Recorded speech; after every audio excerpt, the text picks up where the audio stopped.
studio.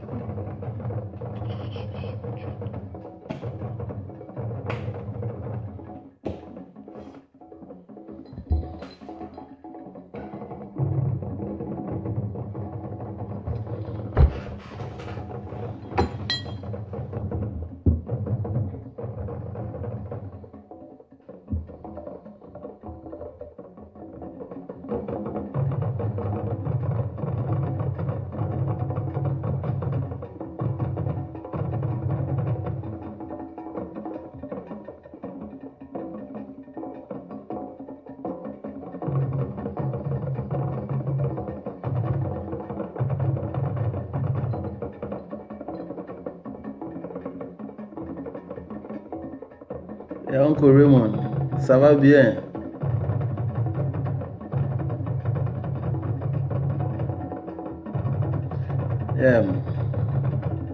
Abradebi, mi a fait yete omanye. Abradebi, mi a fait omanye.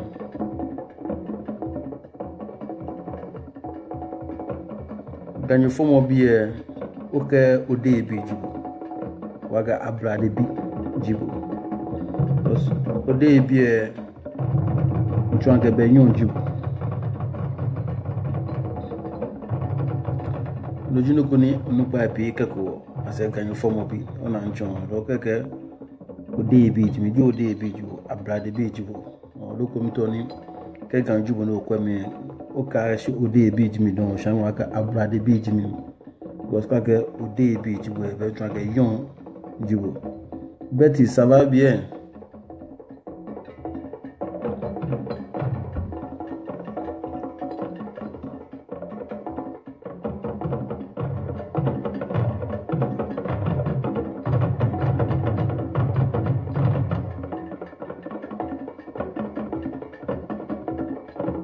The Africans are coming, you know. This is the African reading, pure reading from Ghana. I just want to share some few words with my friends on Facebook. Actually, I'm going to speak my dialect Ghana, but I'm sorry if you don't understand what I'm about to say.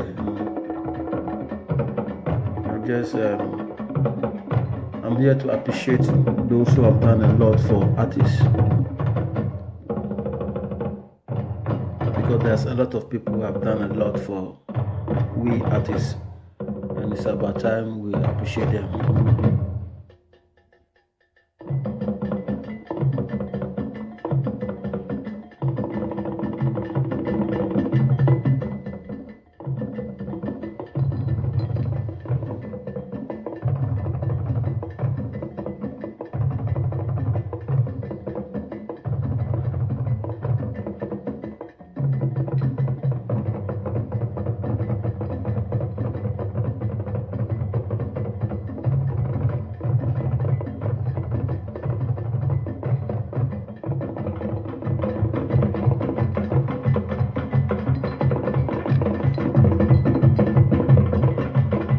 Hey Pele, it's a long time.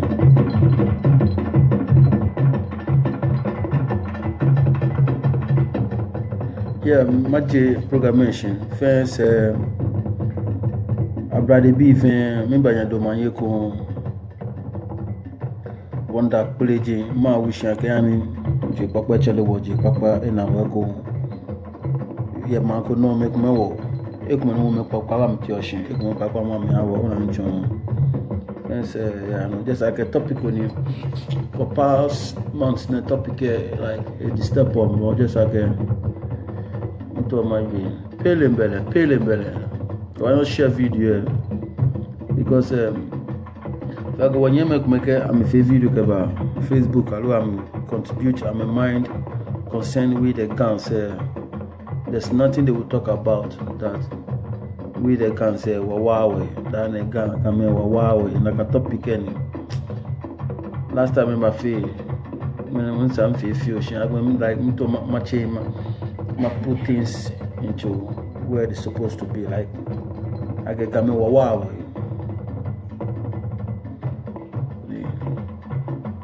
If I'm like on the boy on your machine, I do open machine one way or another.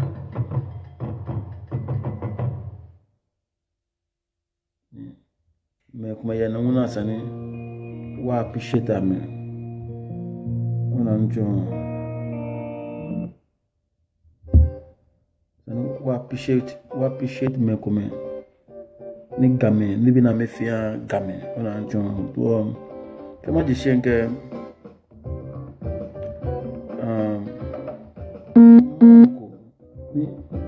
nakama ne ejegamashi mami jegamashi she pa jepo ona jun she gamashi afole ni gamashi da no fe ma ti egbe bele palon e la shi kwa sama chole la pochile ta ma chole la e badie nu wa egbe ji ni tete ona njo ni tete ne aso de nu wembu shi ne wege band banu wa na tole kusum ne echo ni tete ne maybe caught in Australia no guys BP or jame onya miabo solo no onya miabo bo ba gbogo anjo ni tete ke e band banu wa kusum igel bo fume ba ranchon echo le no me bi gba mi wa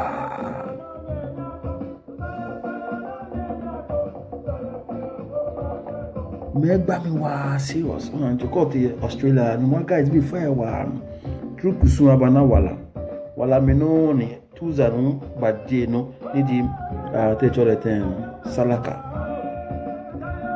fe wa me ko ranchon ni tete I'll take this opportunity to thank him. Let him come from the first get America. Can you be?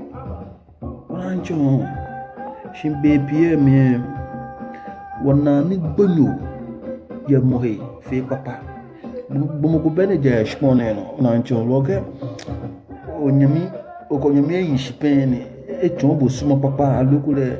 E ga wen joju gba shi e kule. Ni bi e joju gba no ni mi fumo ba yin tem.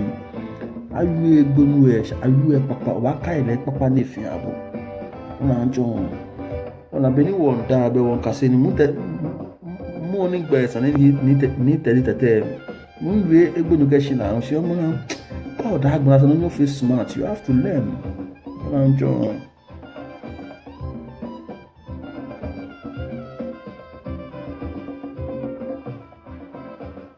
ni tete ona njo Truly at the Australia basaya nuwa moni nchole ke mita America eshishimi ya of course eshishimi ya shi mini ni papa na ye apart from shimo ne shimi na ko ba kola ke shibo because ekule bulu flag as be people je na ke people shi mini ni papa na ye yani ya American embassy yani ya America yani ya Canada yani chule ke loki dube kwe chule ke culture kwe bomo ko bete ne no ile efe life ahun como ni bi so ne ani achieve ona njo yani achieve ni bi pin ya sponsor America Washington DC enjoy big theaters big festivals get big musician pay ona njo it's about time we appreciate those who has helped us on the way that why we are get gamame wa me na ga was more it's a mistake na kan mi tun na kan yo mo le mistake ni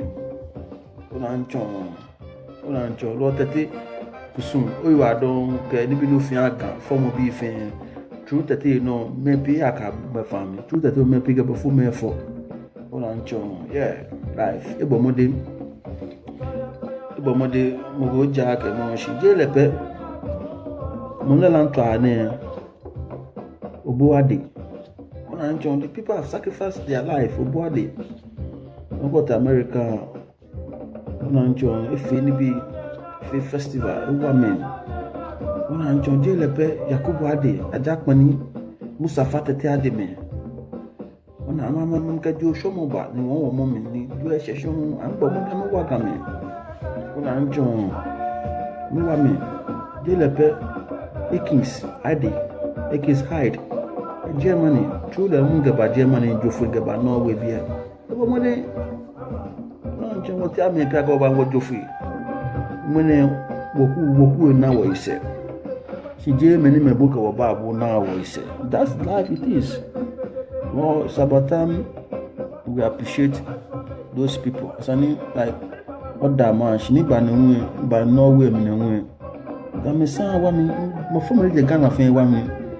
Oh, no, John, one way or another. Some more about be about the bus ticket.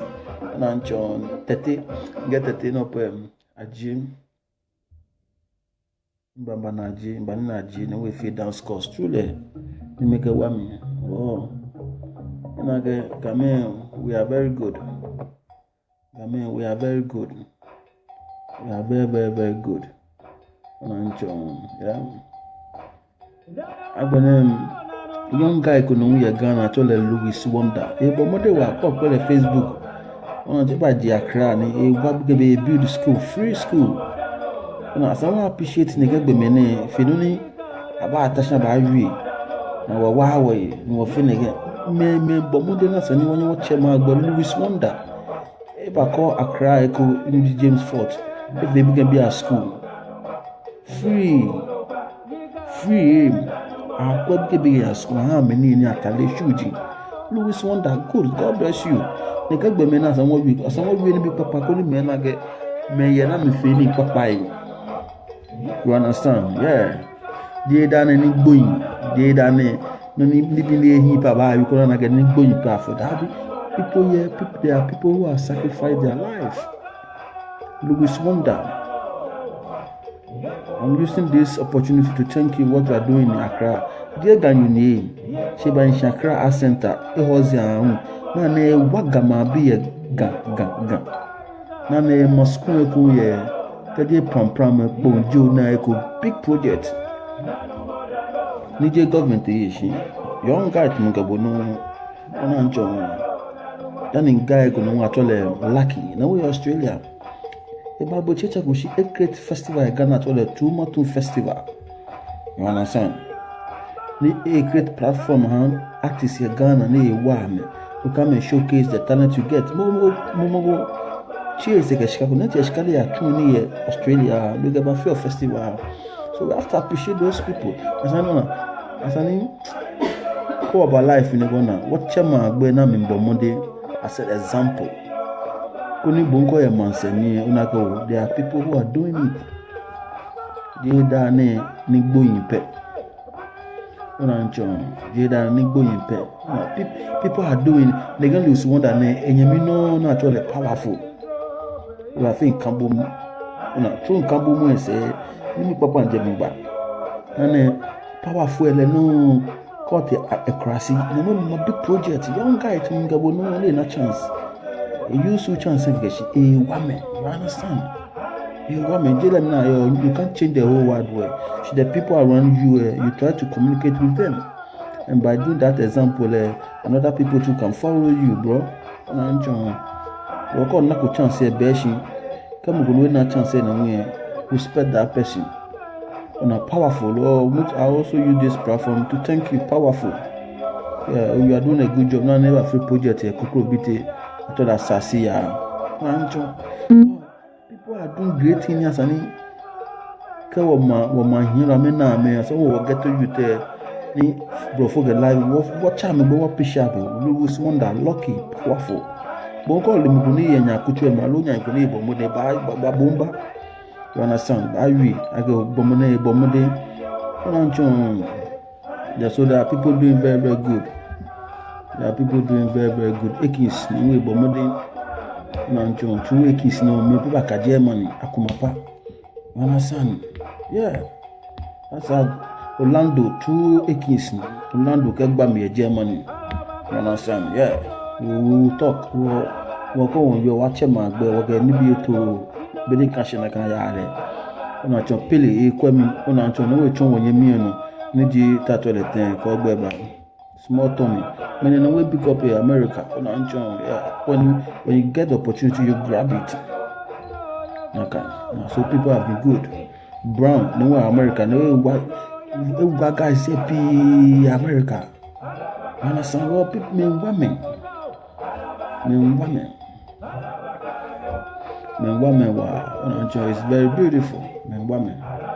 topic here piece on why we take the time by time. I'm just here to appreciate people. Abona mumu kobuku no ne bomo de wa attention ne ene jo ba machine ti mo ni black ma ndi full the machine to the brain ma ni a group egbe de ode e fe junction I gbin you bi ni shi we have never failed group gama stone or gama bp egba mi o black ma we thank you, we love you na nchon black ma ode e fe junction na ne e wa le bet mo first ko shi e bo modern wa alo Bongo lumkuni bomode you have to appreciate it. Come go feel ko ne wa bo jimu mo yi. Ka me mo gbodan. Jimu mo yi appreciate. Ona njo yemi ko wa bo pen, yemi ko ma di obushika. Yemi ko ni me lo yo shian lo fon ko gbe o hozole ona njo. Me ne ko ba bo chi e ni onyo wa le pone je. Jimu yi no mi anya agbene this time na wo ga me nya wo ji awo yi.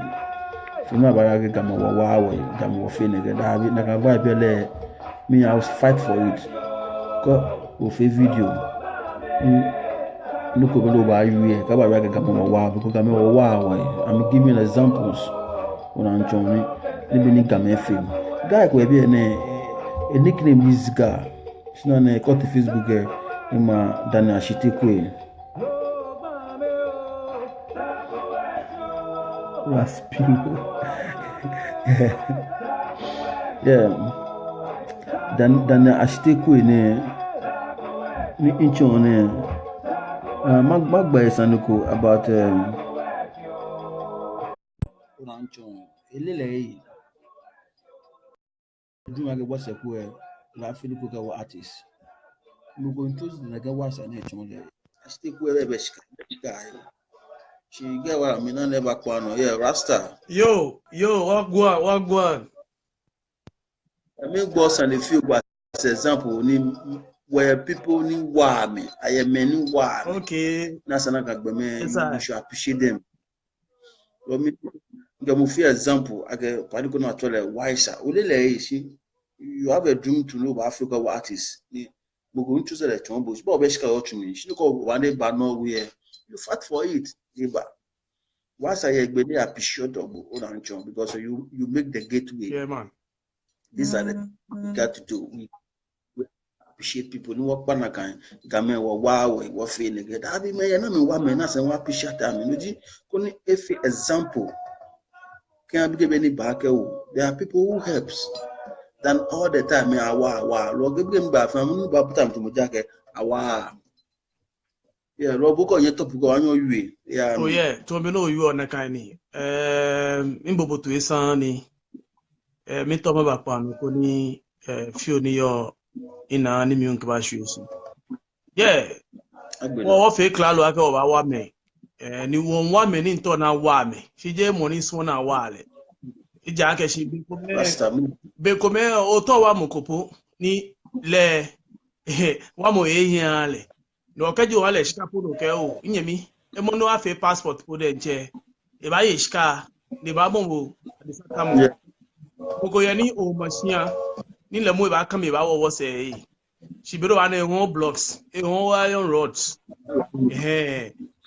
eko jino wo menu wa fe wo ya ka ba wa wona ko wa pa me wa fe a ko gboko o wa fe ka jina kan bobo o ba fe ona ni o ye mo no yo le clean game me piji meni wa mo shi me na wa mo na ekule na mebo mo den eke abalaga wa eklo e man se che no toro nyimi kwa ba bi ene o fe le mo ko ke o ke la ke afe nu ko ke wa ke o ma fe wono eje wo se twa abu podon e twa abu mo je mo ko shika ni sa ne cop no shika mi no ko de ke credit one Ghana po ne twa bo de ko ba ke o ni shika no e fo da bo no ba ja bo chi no ba twale no ba bi la ke o ni shika ke o ni she no po e screen fe ke ma twa bo po ona si yeah ko ya ko ba twa mi maybe mo no ba twa mi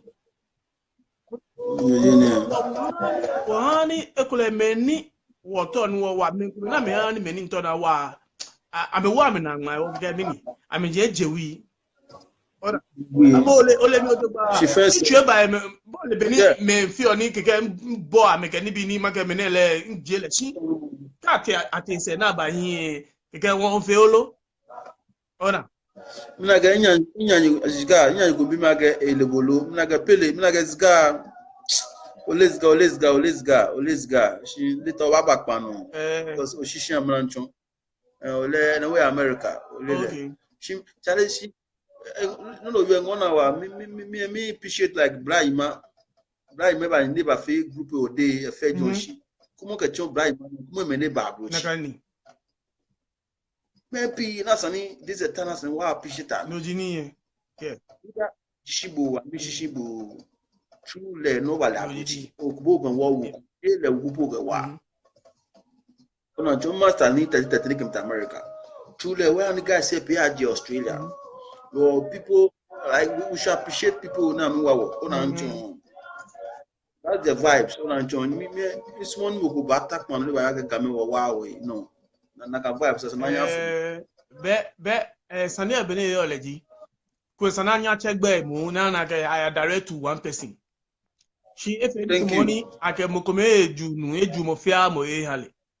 But ani ngo yeah no you are kwale ni esa ni abake game. Are you on that? It's not about game, it's about the type of people you meet in your life. You understand? Because je aigbe me fe ni amenwa me, je tui me fe ni nwa me. But I am majority. Na ba ke o twi me titiri ewa me because na ka me na wa me na cha me to na wa me no na wa me si je gan no so na wa le na wa o na ni yeah it's true na ka me to na wa me no na wa me no wa mo le o fe klalo ni wa shi akan de nche wo ni be amele no fi o lo ta je be amele ga o pay school fees ya me ni jo bi di ame o na ni Amelada si o manji oshikani age hiyo gari machine hiyo ona je me fi ami wa ga o be wo me po yo man se po ne nche ke wo tuni po ne nche shika na api o manche munu wo yo kan ha wa fi o go no eko jinye ni o atashi no lu bi enyo no ke shika asan abaye shibo sa no ye ko Manton. Ba ko agbo na sinu e machine tumo no ko onye mi de cho onye ocho mi. Ona. Eshomo. Ye bo Pele bo ba nshane. O send first ni what discuss one of two things cause. Okay. Nya mi akobe actually Pele Elvis America. Ingagas mo no we ba yen send request no. Pele Elvis. Oh, Elvis America ni echo ajo ne ba nye insure na hu. Fellow me, can it be? Oh, la scala machine. It's got a label. It's got a label. I don't know. Let the beach down. Yeah, okay. But not a yeah, me no. No, for the America. Yeah. Go where you. Against the guy. But Nisa put in chair. Nisa still your police station here. Still, it can be worse on it. Still, ne fe ba. It can be worse on Elvis. Oh. Yes, yeah, nice one. Oh, Charlie. Yeah, I know. I'm going to topic on Wajagem. Numbo tete kwashi kojo nega koko bagana ni mene Ghana fe nice efeto ni ma hin epe no ni wagan form bi e wonyo kai ni ganu pole na fule poye I think it's about time na say wonyo wo form ogbeni akai no we mene age Valentine afi the chocolate day no mo get chocolate bagana ona njo lo ni tete kwashi kojo. Yeah, Pele level. No, but no scar but Ghana. Oh, yeah, Palaka was supportable.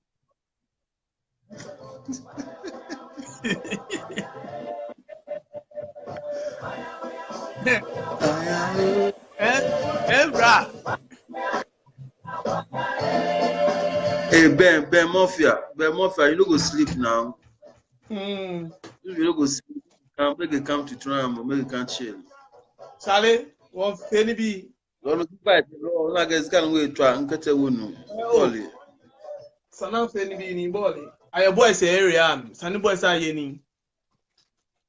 I'm John, Lord, boy, Ben on the Ben, no boy. Sale, The man on all the way. can't won't tell back man on the way I never don't advice near your neck on Charlie. She this the bikes. What can say I are here low. Yes, I. No. Mama, I don't tell you, man. Koni mo kwa bani Uncle Agbasani. No, why we be? Yeah. Oh, when you mean okay. Ijomeba. Pele, why you send a request? Be any in my heart, bro.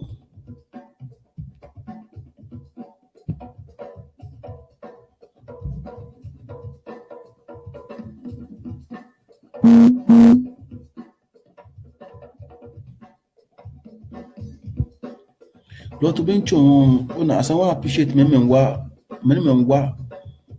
una Lord knows God get you as an if you are no wise about Norway. What's about 6 March Ghana independent. No, another festival there was second or one of their city needed I thought what I think about begging. Now invite last year John they buy they take on. What my going? No, nigga, what's a boy if you're mean a geo, if I can move by any I go let it go. A woman were John, a woman were. I bring a winter, let be fair. Ghana be was style of drumming and dance we have if our she's Senegal, Burkina Faso, Mali, and maybe I'm not maybe pitching. I'm not make one language communicator. Need the French. Antoine. She be like on Senegal you put the Japan go pay low. Hello na Mali you could put the trap. A West set for that. She was Ghanaian say about set Jimmy get do set tabu na wa been about crap. Then after the clean tone. John, no, what Ghanaian say anything what we the Ghanaian artists say what promote Senegal be a Jimmy Gamini be a Shama me promote you one go get a West set again be a I'm a promoter.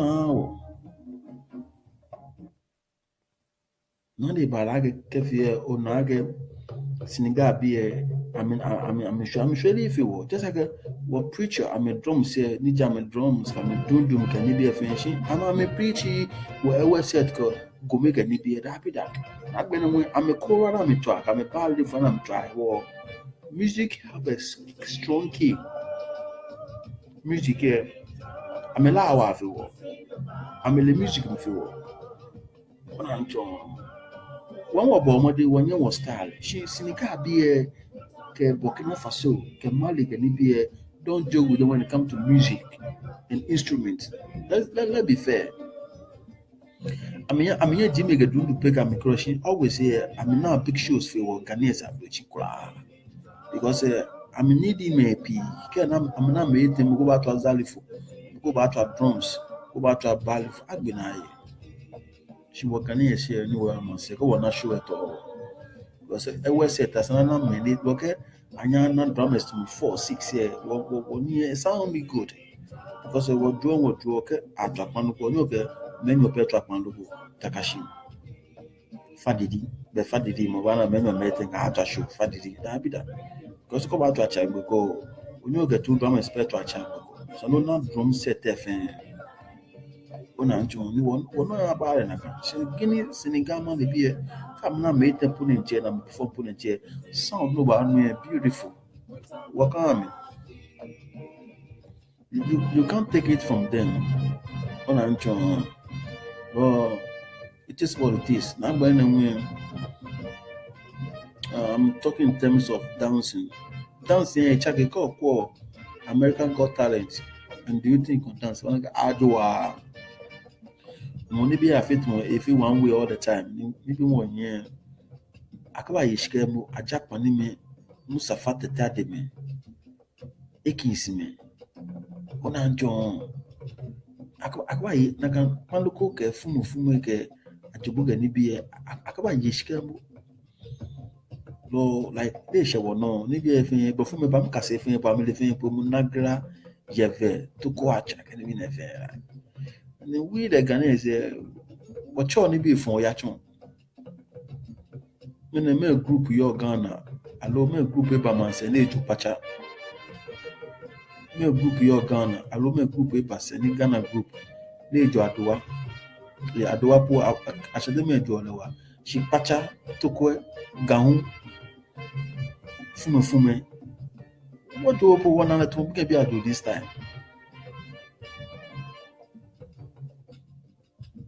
When I'm John, one hour to be ado. Siniga big man be I'm style no way. She are very powerful. They are always going higher. Lord, why are you jealous? Go on toward Joel. I said, what can say Joel? Because Joel is different the way we taught in Europe. And the dance system may check it.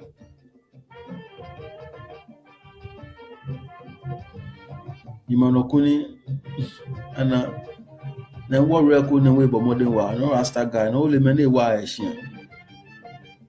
Okuni only many why she champion move be.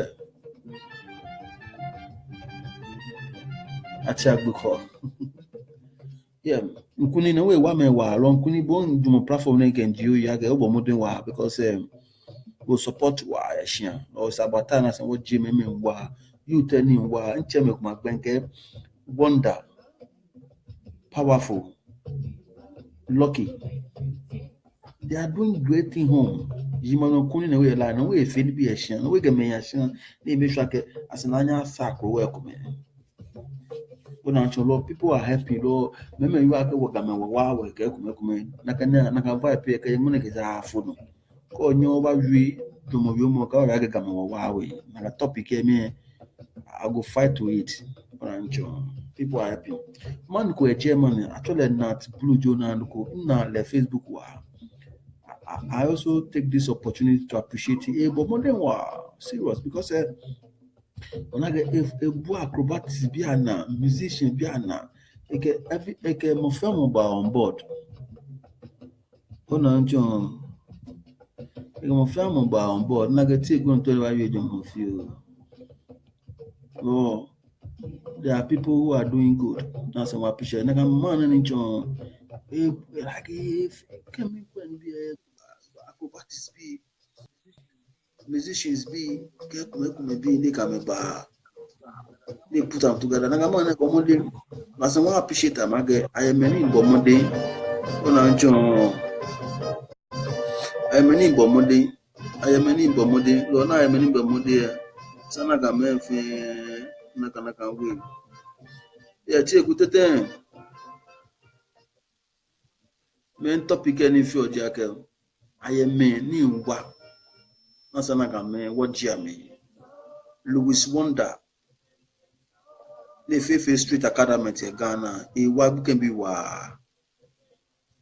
Onancho Nasani, what pushing what you need if President Buenaga can wa. Ekoji ke bra powerful no ko ni feel ye kokro bi take e kurasi. Ni ke gomi na me wa dan ko lucky no e ba fe start the time. Tomato festival. Onancho Brahima le fo de yani me pe ba bochi tete kusu ya me pe ba bochi onancho naka we naka ya ale lo asan wo wi ni bi papa ve gbonyu alo ti gogo bi pa gbonyu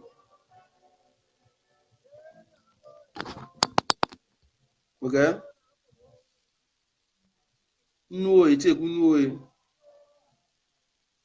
e solo su kan do Onoi. I mean Get sometimes when you make go wa make come and try me say abu. Ona.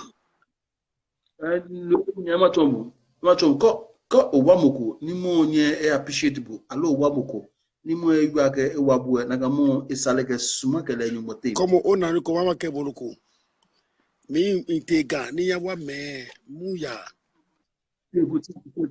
Segu jenu o ma to mo ma ke jenu topic nfi o ke gbo o fere kwa amugwe asa amugwe ji oyi ke gbo oji oyi feto na shiminto ni okwa mugo ni mombo mode ye wo society em mo nkuni neke every year ge me ya ashia una nchon lo bo papa no fi o je bo ba wi shimugo ba yu am yes tomorrow yo ya mi wa tomorrow Lewis no yo ne ke wa me lucky who wa you there serious ona ke powerful ke me fe ke ona ni bi na fi o fine she me no kan yes she fine wa ni sami o wanya mo fe na kan she me wi ni say party jomo Facebook na wi about group wo Ghana be wo be kumi ko ya no abrochie akasa no fe group slow group koni wo ke fe no ko Segu onugo topic en shi nsi mo wa adimi shi no ta ya je name no mi to lo chemu go gbe ni mo e ferogo na so yin oji emu Ekis number 1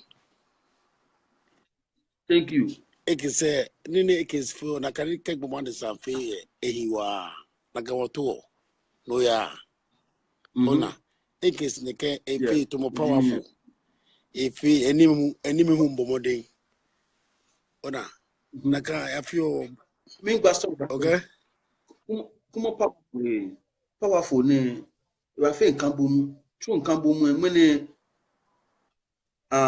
pimpim ya America mene enim ya America mene karikari ya America wa ma ko ni when you meet brown new America e wa boy say wa ke boy say be wa me wa asana ka go this about time like wa appreciate me una me feel wana ga na me feel yin yo jerem na yo awie ni gbonyo so shi asana e she bi guna so mo wie ni mi papa jin oni bi ke be ni ba amna ka wo afio ni papa lele mu yo ama what on what does it say wa she does say ko meji gbomo yi no ncho ke gbomo o fi no ko gbomo sanu bo oji gbomo yi ni ke ona na ka ro cho kusungbe beni libu anu ka kusunju ona blazite kusunwe wa mempi ni bia ne group egbe kusun hani mempi tablo china ka chon na ga jiwa mo no ncho no jiwa mo because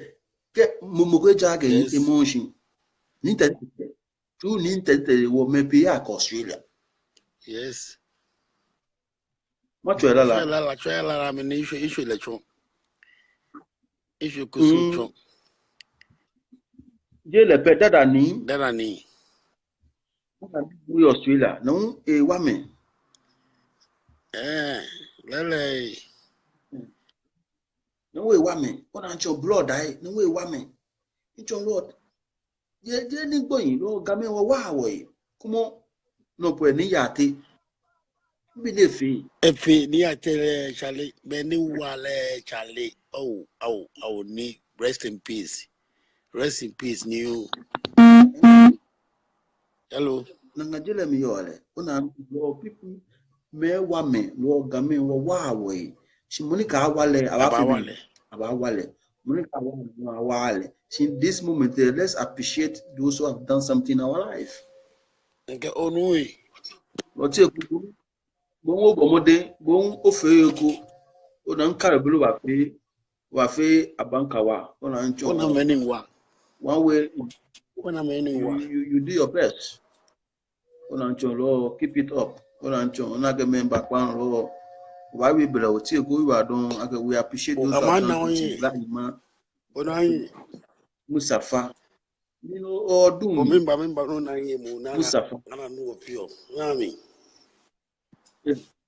Musafa we nke Mustafa de ye kokoro bite kana me ko me wa mu wa nye mi wa mo shi e ba hin onu e ba lo me wa me ayemi na me wa me ni chale maka buluku wa artist wo yo man te abrochi shinenwa na gbẹ̀rẹ̀ wọ artist wẹ̀ ọmọ tó wọ́n fẹ́ kò bí ẹ̀ jà àfẹ́ good company tó bẹ́ẹ̀ náà fẹ́ Ajidoyo UK. Yes. Because Abuja àpè my bill àpè rent bill ayé ní àpè bus ticket lọ́wọ́ ọdẹ ní àfẹ́ gbé náà àbájọ náà àbájọ school bí àní àlọ́ àjò ní àbájọ dàbí. It can't work. What I call you look about okay. What you wear be an FA one way, John. What you wear? What do I feel one way? What do I feel one way? What do I feel one way? Nika woka wato wado abuchi yes school be an chomo yi. Chasino wodo ni oye dance company na trainable. You are training. Chibonye isha unko ni fene. Bagi na chachu. Acho mi show ebe shinya because in the form bet mo brema don. No so man show yin shi. So ko ge mata joni la alumba kasla to npa fudere maba. Una chake obake mbajo amanjo because nage mbebre ma don won ya ma show yin shi. Una sket won ya choni ma chon shi asusu na bonjo you have one way mini wo feel skumo siniga bi ametwa ewe ametwa achagbo shiko na Ghana group no fume panlugo ke dundu Jimmy get dundu. So what I watch your palugo for Siniga watch your palugo for wow ama Jimmy no on jula ona eguda ni se mi choni no ni wole palugo ka machine mi chon blofu you eke Jimmy ne you can change Jimmy ni palugo ne because we gonna be o che o mani o culture for no a Siniga be Listen, you Charlie. Now, I'm all you are, you might job, you are Lele, Sadano Vini. When you win, because there's a culture for Chom. I may try a set, Sinigabi, I may try from the front, I may try to think I may namely Jimbia come do come self come buy for Namitra. I'm a laugh one. I'm a laugh on a voice line here. I'm a laugh when you want voice. Ghana wa copy. Nika wa copy wa few both people. She could wash you one from. Nana ajo to kwacha. Nana ajo guta. Nana ajo pacha. Ajo gaun. Anare we can be ajo. Oh no. Group and you have Ghana fin. Rara. Atum gonna be so. Money yale touch you. I make boy yaro mu yato no kuma yi yano onu one love big. Thank you Lord. Hello body when you buy me no Mr. Nuet Fiti Pele bo papa no bo wa bi ojo mo fi o.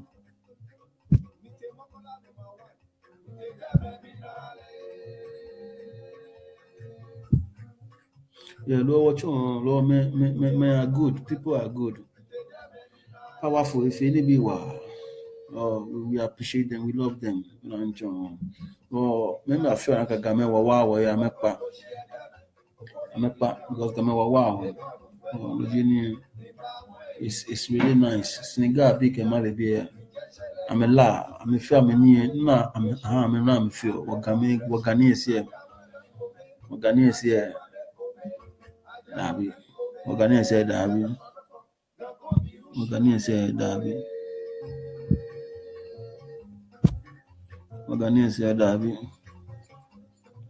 Wọ́n mọ̀ ẹ̀wọ̀ níbi àìtún. Tí gàlí ń malá àti.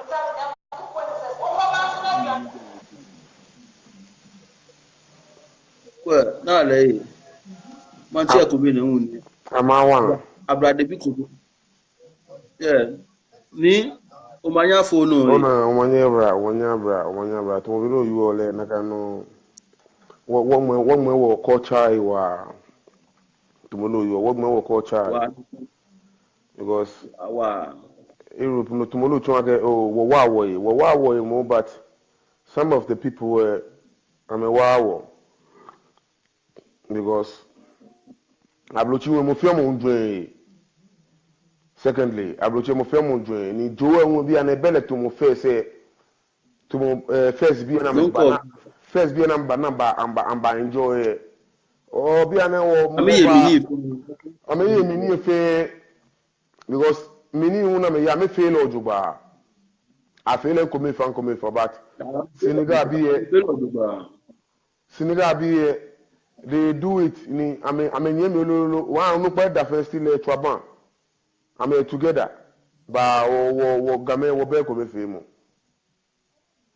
ye game Ghana be wo be ko be fe mo because ke wo ye ko be fe mo wo ba chi wo yin ke awon to no yo aga bia na otashi no wo fe wo bia na Joe Bat mo first or be an as I got no tuning because you have to pay your bills and stuff. So I got pay bills can only be fair. Was I got tuning no fee move but apart from that info ko na she on life ni ban life any wo fi ona ni stop the jagger mi to ni wo che ma gbe ni ame fe lo ko ni asani wona ge me ame bo monday if you don't ni bi ame wa mo ina man go jama to the nat nuko numwe genye to asho gani bi ebo modern wa ona ncho ebo modern to mo yo lewo ebo modern but ona ge ni eji ake ekolo o na ni ake o anu but you don't know what is going on in logo ema for example ko ona ke wonjo ehia nidi won do Ghana crown ni wo ba brochie ona ka wo ba brochie onye jomko kemba ga bo to ba feel wo se ku wa feel ko eshi ona ka ba ka o ba no nupa ku eje mani em ke che go te show ni abo 50 euro omi o show e because na that moment o to gbe go o te scan ni abo bo no o to ni o alebo ni kene lo ni ko nupa ni e go wa ta show ke ni ba 100 euro wa abo 30 euro so na ke ojú mi kasi peni onye ba gbele kasi beni o ba je money kasi beni ekure ona yoko alo ne wa ko as much kana pe omi efa simito no le age anti o tun je me hun kun e melebu nuela nkwale mo nuela it's true like biro you but ona anti o tun je me kun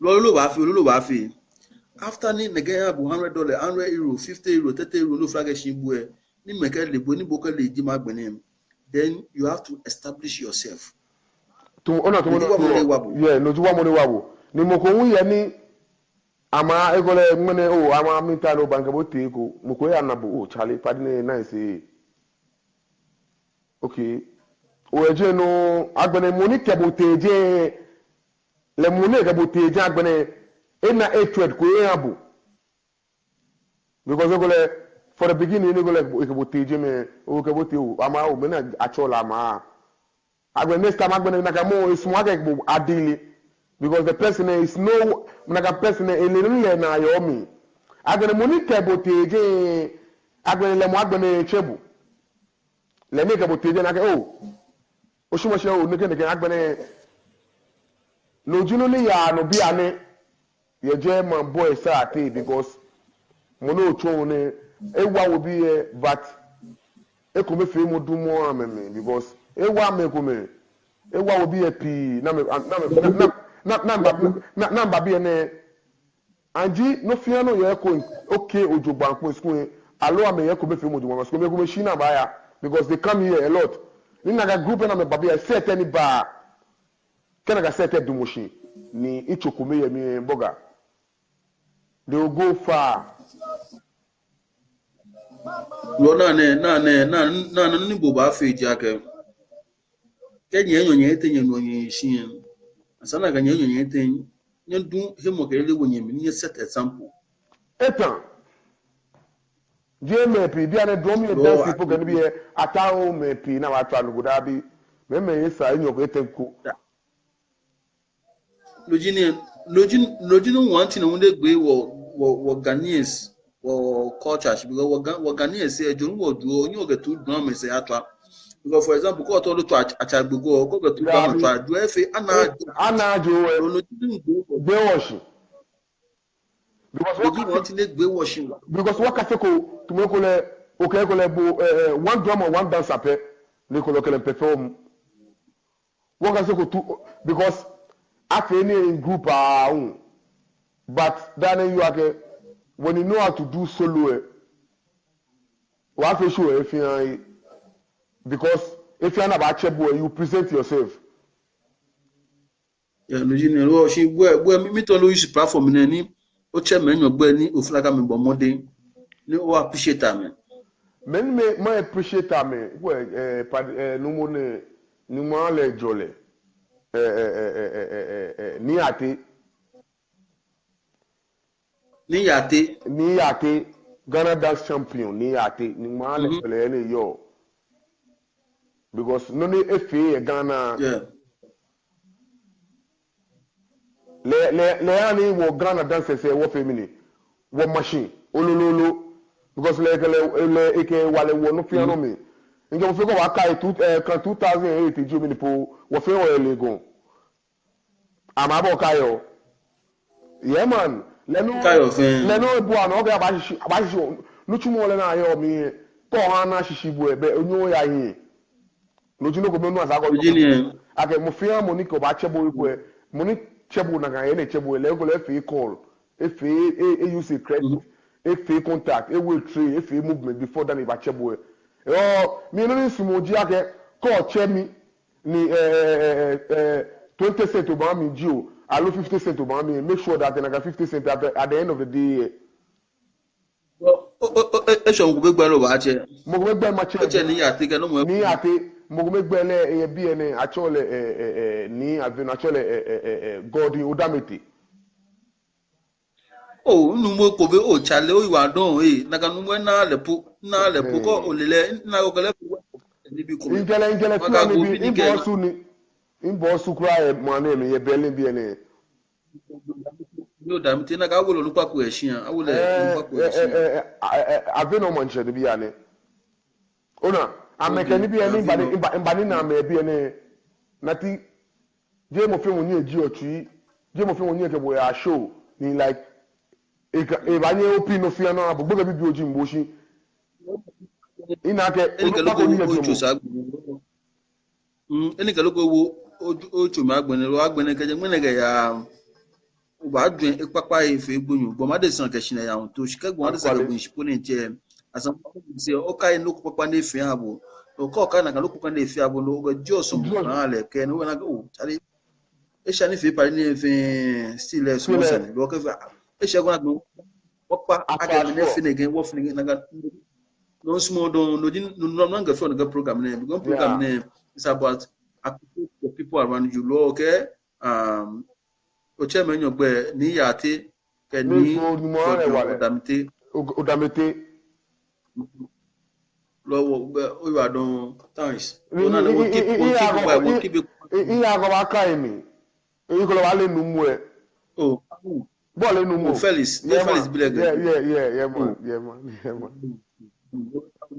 mini ko le gbomo le bi e ga se gbogbo so su ko eyin Rastafari I love that Charlie big up to we be fa ni ko ni mo ajo mo fe mo ni mo ajo bo ke no fi o age die mo fe mo ni e fi o ni mo ajo bo wa blessed Lord Rastafari o tin mi ba yu na wo eche mo ma gbe ni da machine me wale o na ncho lo yeah won keep it wono jini won keep the fire burning cho me wa me una ncho lo san wo wi papa fe gbonyu una ncho ka all the time won wi ni gbonyu so eyin awo san wo che me ngwa una me ngwa ko ma de se ja ke mo shi una ncho ni ko wa je Ghana won ba won yen attitude ko ye wo jomo ke ba bro chi mo lo ko wa na nu pa bro cham ko traditional me awo 50 euro ke 100 euro ngo wona ene ko wo da me shi ko won yen ba gbele no gege oga mi shi wo fuck you ashi go boy aton bo ni an lo le Germany an lo le Australia an lo le Burkina Faso an lo le be na no je Fiji wa yon freaky ya agbene ko shi agbene bo fo no na ncho hon ke okay no mo ni ba go mi te bi ene mo na no fo ka wo shi wo sumo ashi wo cho mi na shi bo ashi go bo na ncho no mo mi nga bo not in small vibe wa below wa acrobatics boy say okay dance say na fin boxing you are doing a lot na sani anya appreciate bu ona nchon asani boy say I mean na the good side of you, not the bad side. Because I'm going to have emotion. When program na me, I appreciate people. Many bomode na me do when lulu aja panim Mustafa. Yeah. Those are the people we really appreciate them. I'm bomode. I'm wow. Oh, yeah. So life goes.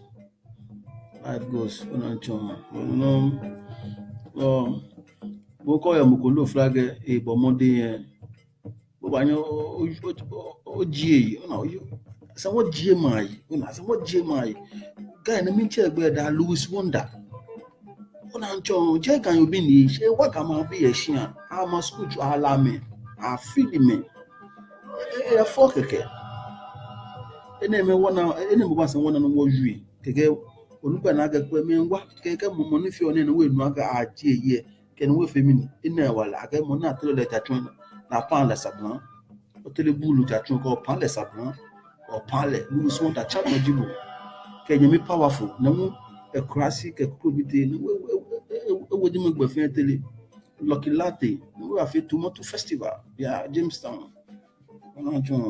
So we really love those people. They are doing good job. Any babushine ni aje na we jo blind ma o dey group no nimba nowhere a dance group na efe dimo no gancho bache we na mo do mo na mu na kunta lo ni aje bu mi daboshi wa obomode wa obomode wa aje apente aje apente amumba na me bia na ke Raymond Saba. Those are the people I came and met in Norway. They helped me a lot. We appreciate good people. They na ba we ni gbo so ye gbo ma de san ni me na fe me nege me mi to afin esui. Yes I. Mi to afin esui.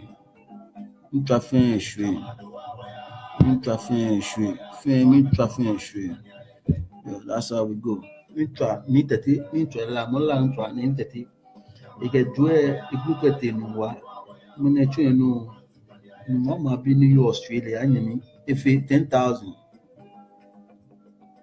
kuna nchon e bo mo de wa shi be fe no wo ya ga ni tete shion me na je ndu ahun shi na ko e bu nu fi o ke ni tete shi mi pe fun shi mi ni papa no ni tete fe yan mi ni tete ani al American embassy ni tete ani te America ani te Canada ani na brofu kuna nchon ani ke brofu me shapicha ani brofu me le mi picha pete brofu ma atu me manse wo mi wo wi ni papa e bu ma de san da na wo wi ni gbonu mo ba wa won ke fi go bibi o no be ni bibi go ni ba fa ibu e no ba to the big problem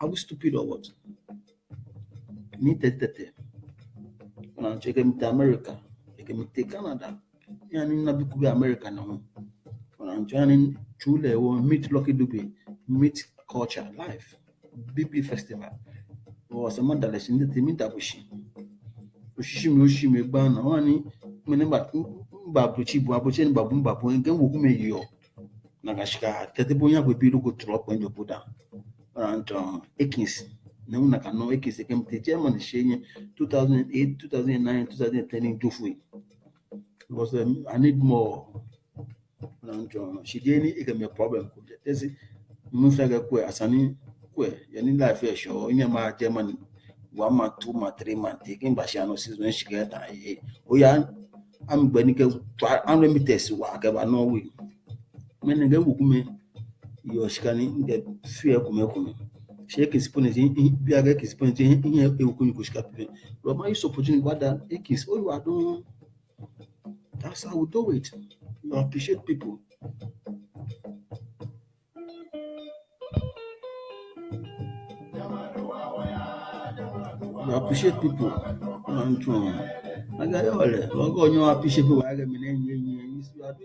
Rasta. Kwe. Imba kwa nweko. Yes sir. Yeah, no nimba kwa no ji. No nimba kwa no ji. ni oche ni awulegbe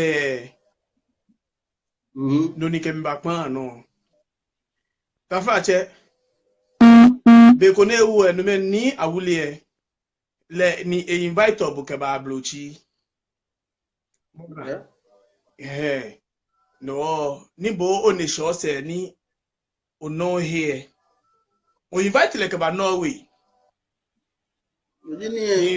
ni ba fe show mi no ji mo ni nsha ke ni bi ke no se o maji ole lo ke jo bi e ke ya Germany ona kaji tafa e wa bo nkun e ale ke bo chuko ni da nkun e mo wa shukun e go olelepo je no wa le show lele ona ni because wa mo yo ne wa ni wa mo fi amu jeje wa bo peda shi akeni ke bo ye ke bo yin show de ba ke je shia ke ba blochi no ye o fe no ni se yin ni le we na ke ye ama is not a stupid guy ona ni chebe engona wa yeah so me no yo me fe ni bi papa sana dia mi no ele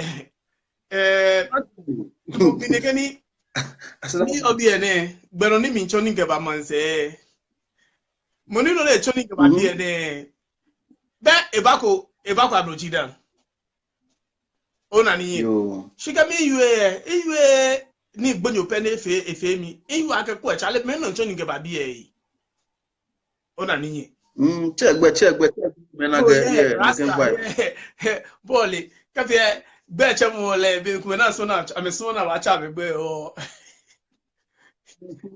she program na sen watch am gbe watch am gbe because me go February Eric Rasta Eric Ekuko Beach yeah owi yes I le no choni mi ye bi ene onu shin 2008 but then chole move ni gbe no ni ebale na kai yes I chonto nipan ya le ohun nipan ni won nu mo ya le ohun ni yen kecho le no babo le me aboni mi nwe ke am na me ba man na mi yes I so it's like that je no ko ni beda ne sosopon one way no le is out sani me fe bi de yin shi wo ba wi no ni hin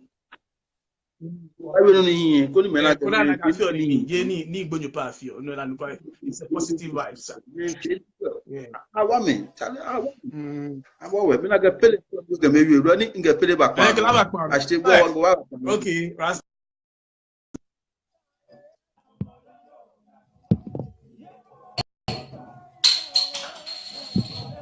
pele ko ba ko ti send more request ni o gbabo wa wi oju mu ko ba ko ti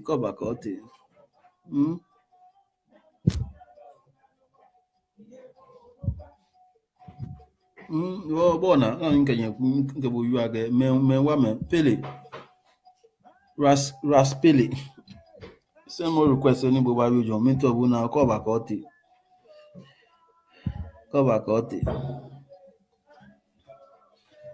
wa me ge wa chairman me ni wa me Yakubu ama awa zoki ma America Yakubu Adi wa me Obu Adi awa me Musa Fatete Adi awa me blood ai awa me Brahima Ode awa me wọ́n wá gẹ́ me wa mo wọ́n wi ni papa ejin a chairman gbe me ni ma mi wa ko ran chon big up lo na ga ya le we keep the fire going kama go fini papa wa ji ehin kaga oba brochi na mu wa no pa fo lo we shishan oni travel na lo le ma mi fe tan lo flaga bo da bo wo to ni o ba chu ye wa no chu no problem so na ga wa mo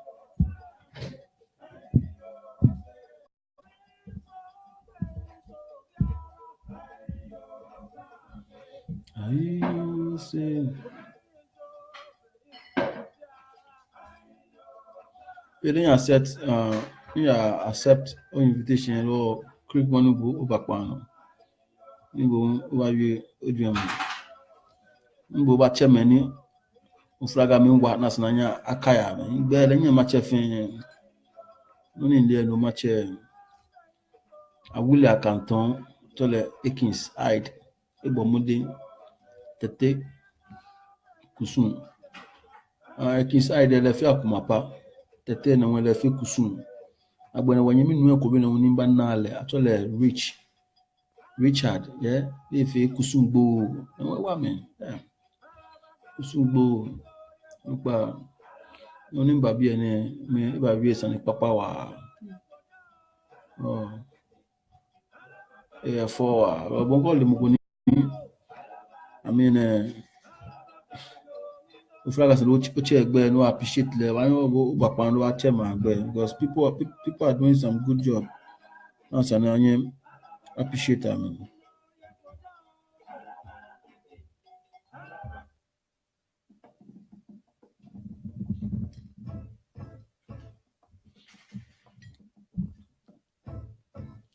Shin's mono nyinya pano ni tete kwashi.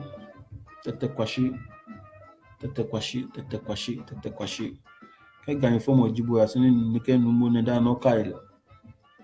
Tete kwashi nike kokoba. Ebo modern wa nike kokoba wa.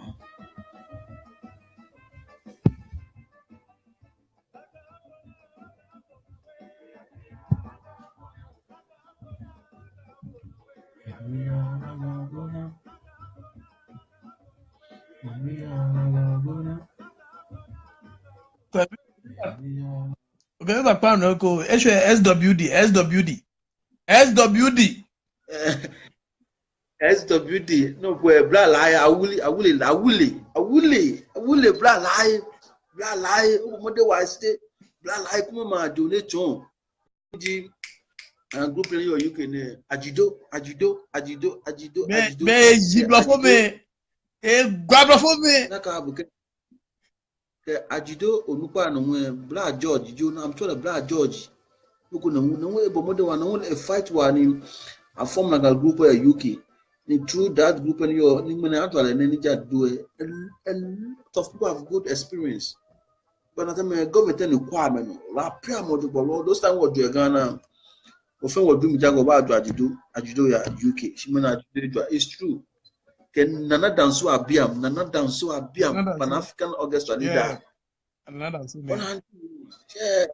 Pipi me ba me to Nana Danso no geba. Pimele nana so gele famba unshine ba aka brochi powerful nkambom okay kenim ke carry amega jofoto mi mu jofuni babi amega jofu oh it's good akwalaye SWD akwalaye yeah. There you go. It be so. Apelo kwa. Eba jeme. I never you more. Eba jeme. Ina legbo na chega yin tejo na labo nsan. Jemo mi money le eba. Egbesa na ba na yin.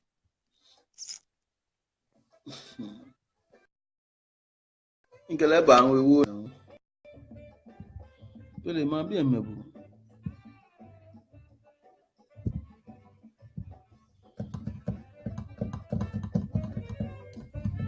Naga Mr. Nu ntone ba pa na ko.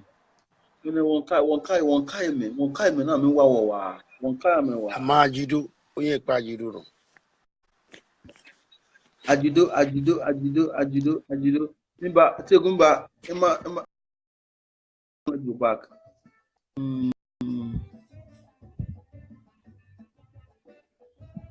Ajido. O chale. Ajido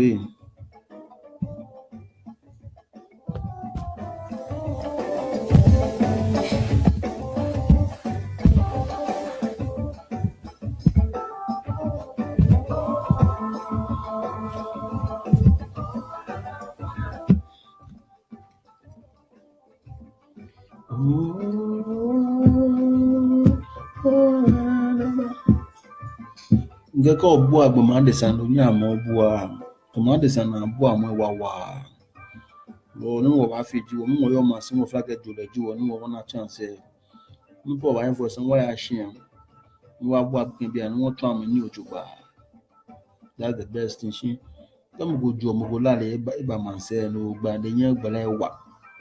Because manse ni BP a pay tumo a pay ni BP o ma na abu amwa. Lancho ma na abu amwa. Ka ko video ni share mo ko ni topic ni awie fe ni onye mekwe na mo wona mekwe na me nya mekwe because it's a nice topic.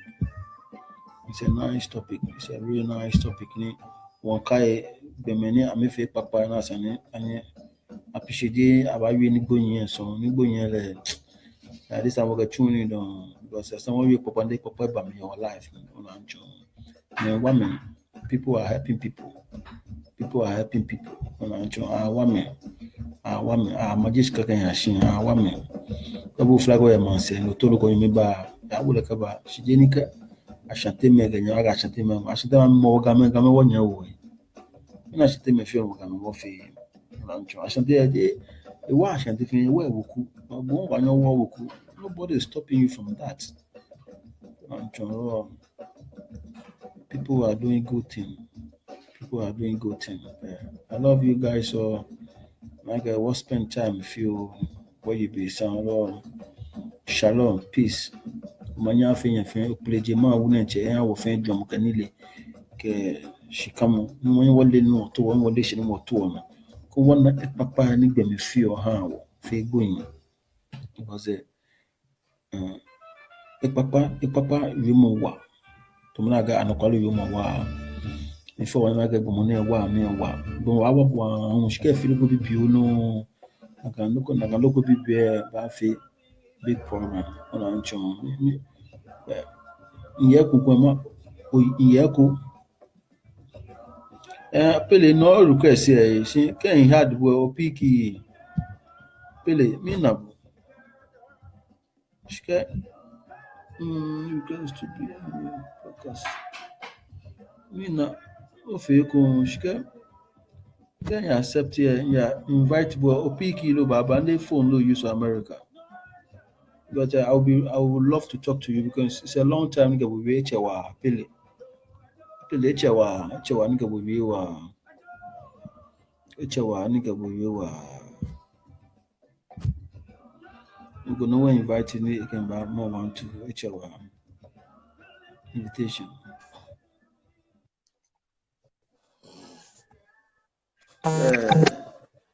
me ma je abradebi umanya fu no wo umanya blawo to hote okuleje ma wu na wo yo jugba fana bon mni chodro mo na mu yo jugba ina ga shi ni mintari ga ba wi ne shi boni bo fi oni eni ano ina ga shi o ka sajin ko mema mo shi wa ni sanjin enwo wa ni yekole moninga bo yo lemi David no ano ga shi moninga bo yo ko lo lemi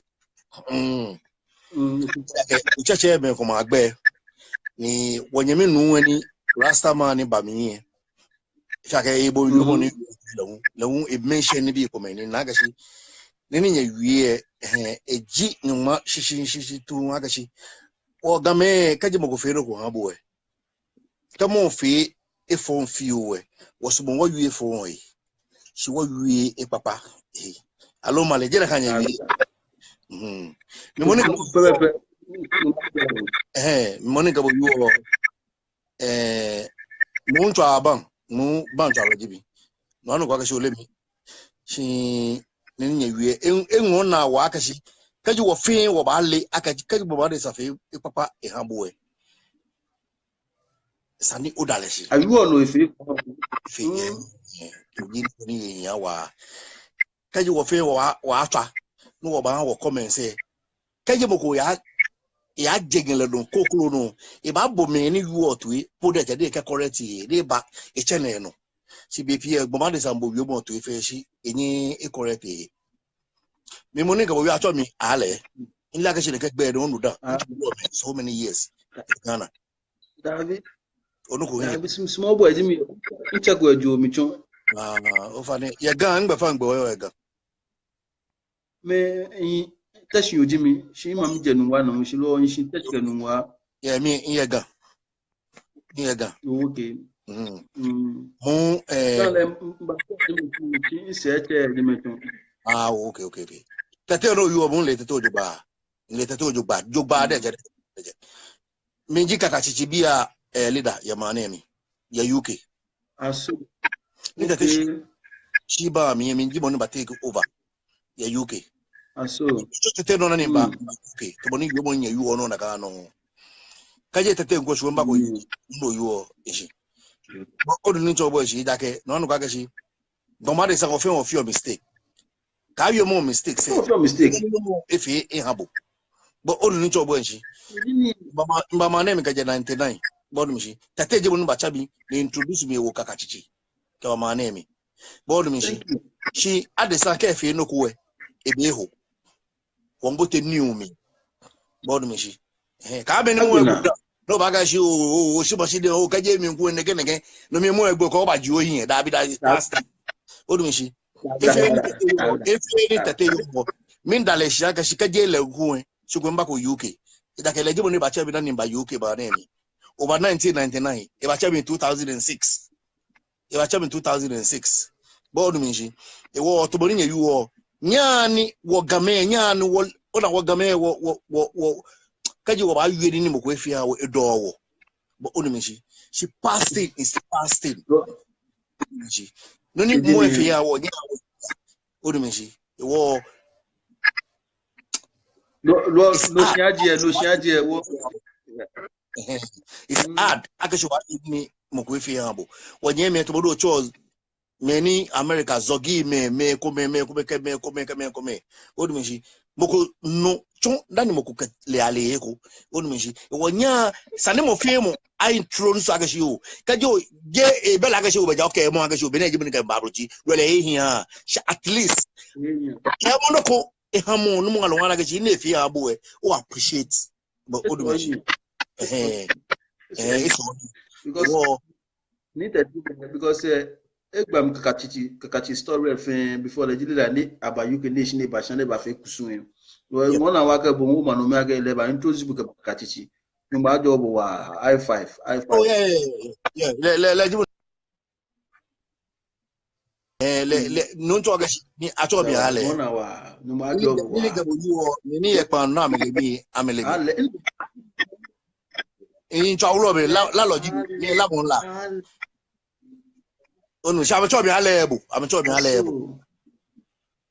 bodu mi shi because la dote kakachi vocalist ni mi la mi ni ma mi fi odo fe nu kakachi bo onu mi shi me la wo ye nu wa kakachi okay ni tate ebo mo wa do apanu ti mo mi ebo mo yin wa me ade man say wa yeah ebo modi elebo no anu owi ona to mo nyeje ni program e hie inye me nu rasa ma le ewie na kan ni na ni mo efe ebuwe onushi o ba buni ni oyo obi antore no agashi o ni bi no oyo obi antore kaji o shibo shi ne poguwe efe mi neke yoyin neke ni efe bi ne ni nane ye de kan mi ami inye mi o ba forget about the past thing tafara no kagashi ka be ni ogbo do kashi e ke mo bakashi o no so ti le fe ne kan mi da mo ete je mo yi dani mo e wala shi ni le we na gashi dabi no ko bakashi ka je tete nko kwa abrochi bo odunshi no ko bu e odunshi ida ke ba chami bere ba chami bo de ko ka tete do bo shi de wi ba ke bere ba chami po ngbe po de je so ni je mala ingara tete ni mala shi ngbe so no be won taba wulo be won taba e papilo Friday, Saturday, Sunday, 3 days. No water. Orushi. She no water, no wafe, no Roman ye fine. Then I never like a show Sadi Mama. Maybe didn't buy a is a beho. Orushi. In a fear, none of my joy. None of my joy. The any about Yene Domo. Don't be the fame of no fable. Jeremy, she am family. O ma pa nya me 5 minutes bobi to ke ni no ami bobi to ire tere o mo no message ye no fe ne ba eba no ne ho le wo ese ho onu shi na na team wo yo hi team wo yo wo mo fe mo no mo ko fe bo doku we makpa nye ma afai kono mo fe mo wakake wonyami onu mi shi wo tati min daleshi ngadu ni o ne daleshi ka je le ku e mba kwa ablochi itakele ba chebi na ni baba ngana emi bonu mi shi wo mi isa de nke supportable ye oni no fi o ji ene wo nanu ma job o fi o oni nye me ko bele hu ama me na gbe na me twa na me have view onu mi shi ka bo fi ebo doku we do e ka be ba ablochi bo kai mo ni bi no fi o no ka wa me kokoro me na ka me no wa ama ba ji o yi wo se ka jo na no ji e bo ko yi bo ko ji o yi onu mi shi mo ko ji o yi e wo ji e me ni wa wo ni amaka wo ba she ni wo yo wo ji amayi ko ni wo hu me ko ba ji wo yi wo se ka wo be e wo nanu ba job masibo inche ngbe ha bo onu mi shi wo no gbe kokoro abe gbe ko pepe no ji ni inche ha bo e onu wo nanu ba job yo bye bye alors a Diego ma design won die ko wo ba afine a wi ni papa son ni ko ni papa e ba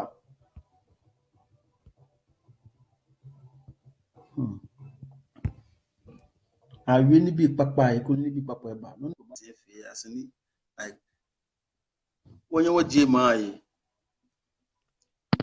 wonye mi go wa die pa no anyemi ona mi mbobo to me mi follow ina ke Charlie no ni we mo na le we mo kwapa gente because be pia wa jo wa depend on no ni efo I don't know ko any no ko ne ba she wa we papa ni yo mi e jisa ne ko ni ehin kula because of fear bo na eji